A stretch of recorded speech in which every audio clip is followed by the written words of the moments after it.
সম্মানিত দর্শক, Philips cow ফার্মিংয়ের 2টা গরু ক্রয় করা হয় গত বুধবারে।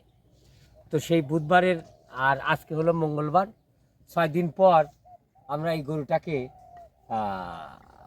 রেনাডেক্স, একটা রেনাটা কোম্পানির ওষুধ, কৃমির ওষুধ, সেটা দিচ্ছি। দর্শক আপনারা দেখতে পাচ্ছেন, এই যে দেখেন এর ভিতরে 1.5টা রেনাডেক্স ট্যাবলেট আমি গুঁড়া করে পানিতে গোলায় নিয়ে এটা এখন এদেরকে খাওয়াবো। দর্শক আশা করি আপনারা বুঝতে পারবেন, যারা নতুন গরু পালবেন তারা এগুলো একটু ফলো করার চেষ্টা করবেন। এই যে দেখেন কীভাবে গরুকে আপনারা ওষুধটা প্রয়োগ করবেন। এই যে দেখেন, এই যে এই যে দর্শক, এই যে ওষুধটা আর পেটে চলে গেল।